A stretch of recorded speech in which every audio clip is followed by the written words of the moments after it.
Hi everyone, welcome again on our channel. I hope you're doing well and everything goes smooth.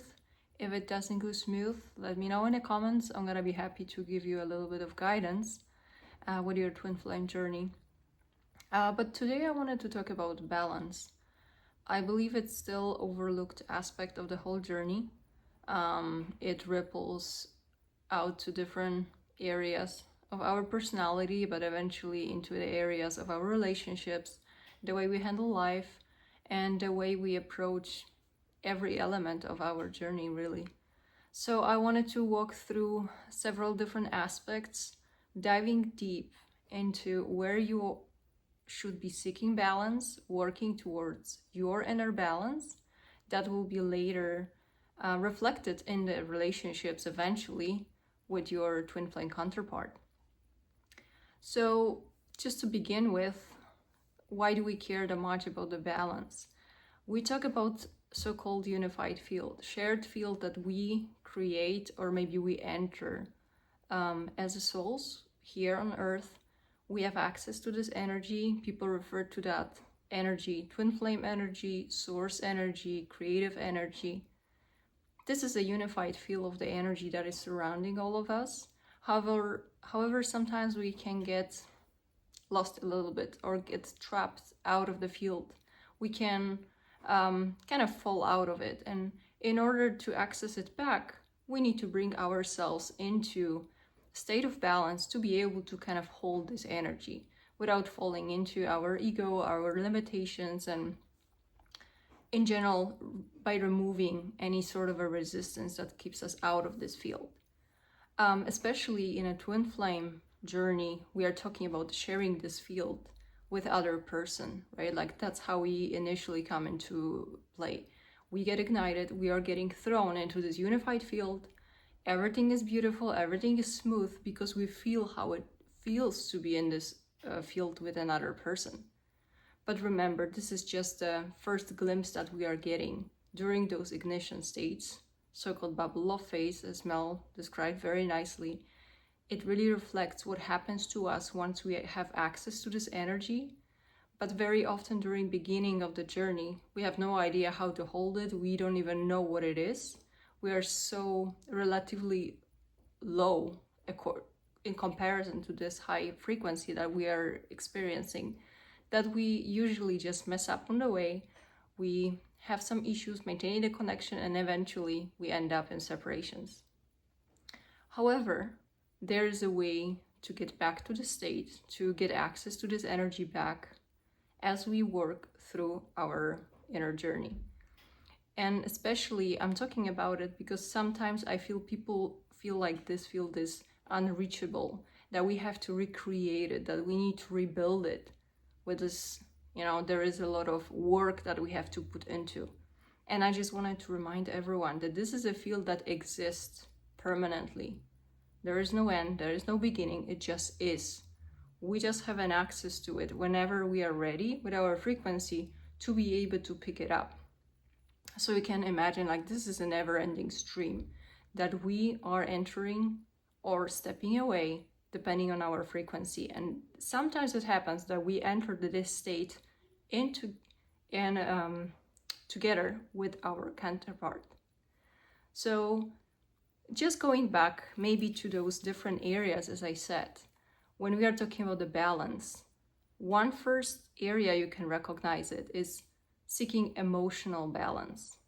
By emotional balance, I'm meaning achieving some sort of a equilibrium between how much you're giving and how much you're receiving.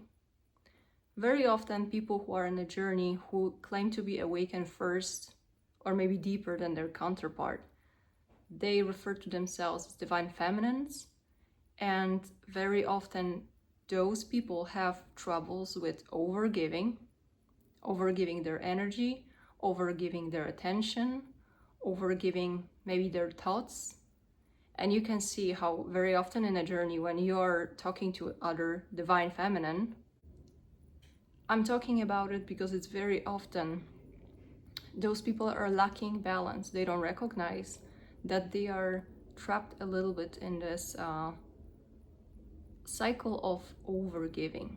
of some sort, especially talking about situation that someone is running away, someone is getting blocked and just don't want to have any communication. But so-called divine feminine tries to get back the attention and just somehow try to keep the connection going.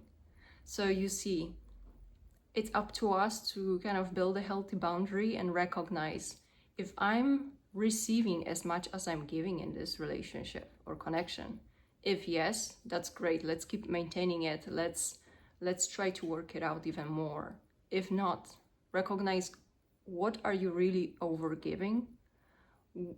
What are the areas that you can really step back a little bit just to feel whether you're overgiving or maybe undergiving. Maybe you're just focusing on receiving energies. We are talking sometimes about attention seekers, but those things should be in equilibrium.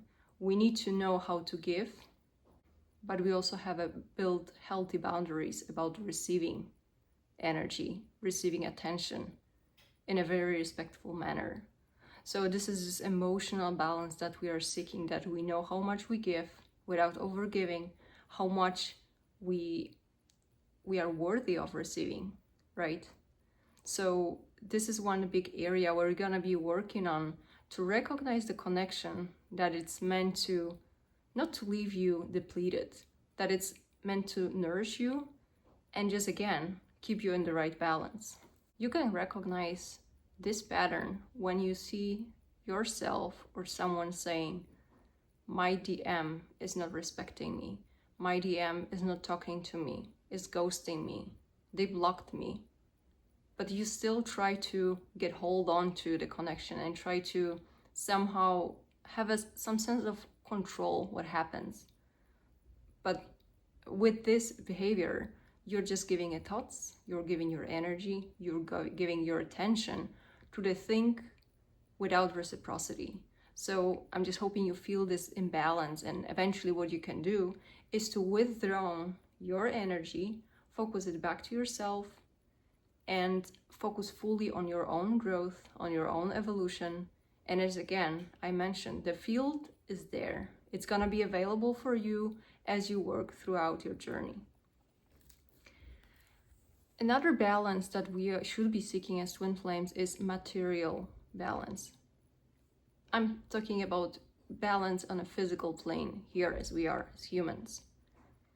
I've seen some examples when people are somehow expecting the twin flame counterpart to go back to their life as some sort of a provider for the living, provider of material things. They have this imaginary or idealistic vision that we're gonna come together and we're gonna build this beautiful family, everything will be aligned, and we're gonna be taking on the role of mother and father, or wife and husband, and everything will be flowing beautifully. And it's difficult and it's sometimes tricky because those people may be thinking that there is someone else out there that's gonna be providing for us. So this is of course the shortest way to some sort of a codependency with a relationship.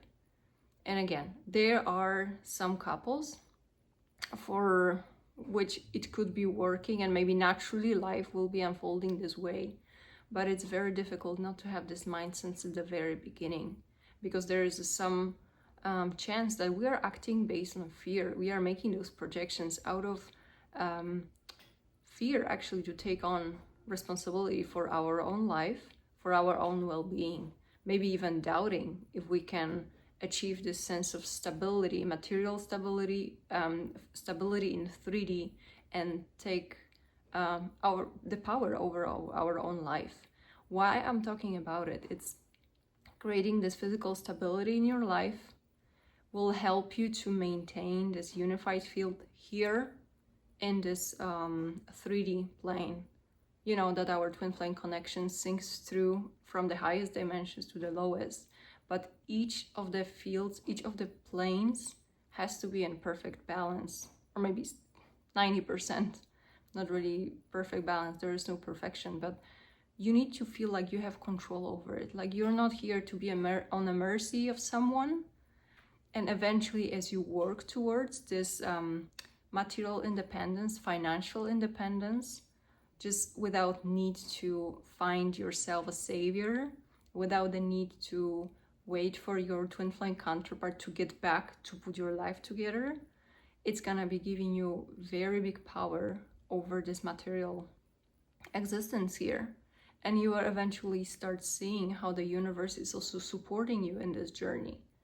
We are here always coming into this fully aligned, fully conscious connections when we have independence, but also a sense of having things in the right order. We are not acting based of fears, we are acting based of knowing our self-worth.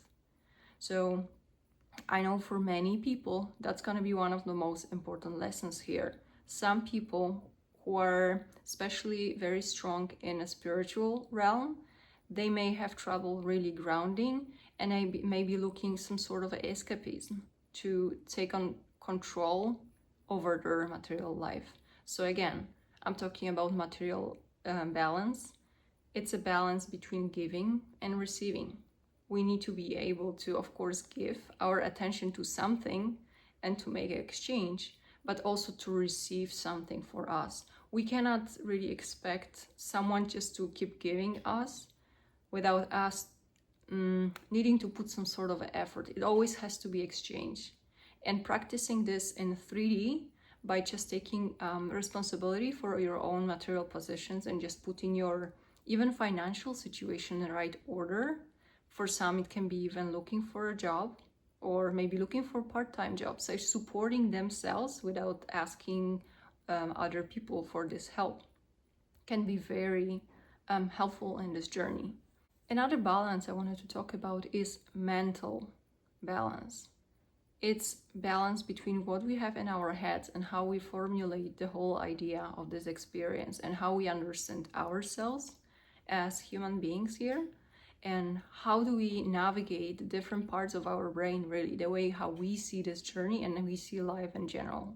So here I wanted to say that it's important to have a balance between what you create, what you can approach from this more divine feminine perspective. So about those soft parts of your life when you can care for something, you can create something, you're really using your right brain, the way you feel about things. But also you need to have a balance between what you think. Very often is overlooked because we like to think about having this counterpart that's one is very feeling, very intuitive, divine feminine, and there is divine masculine who is acting based on logic and very often just materialistic and focus on just like 3D existence. But mostly it's like very, very pragmatic and very logical. And I'm here to tell you that we have those both parts in ourselves, and it's up to us to work out this balance between what you feel and what you think, even about the journey. Don't hold on to only emotional part of the experience. It's always important to remember that we are logical creatures, and the journey itself should be anchored within our thoughts, within a logic. It has to create a whole. It cannot counteract, really. You can find some opinions that you should just shut out logic and just focus on the feeling. But it's really important to recognize that those both things can be in balance and should be in balance. The more you know yourself, the more you know how you feel about things, but the more also you know more what makes sense and what you want to have here as experience, how much you deserve. Those are mental processes. This is even psychology, right? Like we are thinking about ourselves with discovering our mental processes, all our thoughts and behavioral patterns, but they should be working together.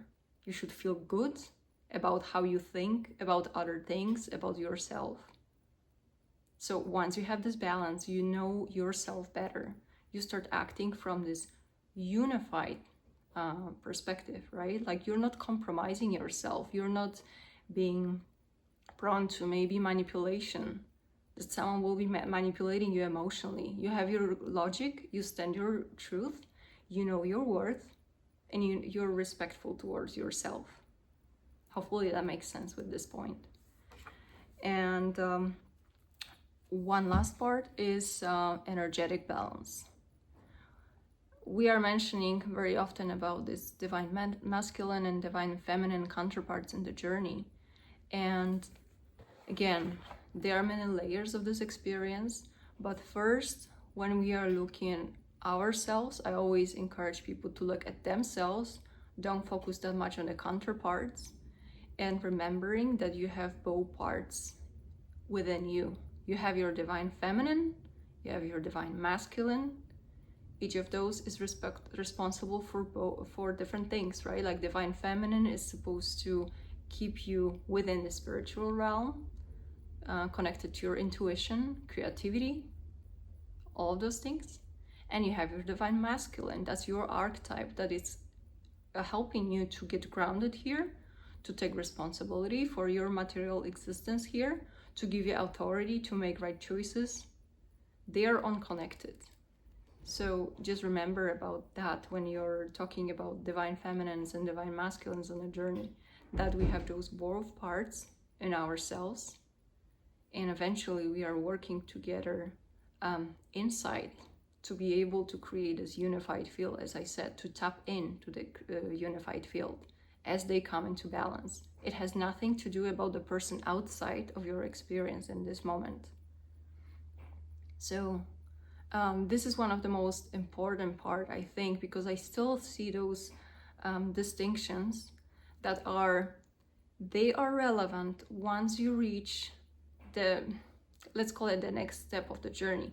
Once you feel you're unified within yourself, once you feel that you have divine feminine and divine masculine walking together within you, then you can think outwards, because you're mastering your own field, you're mastering your own connection, both in spiritual realms and with this physical plane, and you discover your boundaries, you discover your independence, your wholeness as a being, and that's what you attract as a result, right? The counterpart will be working on their own in the right time.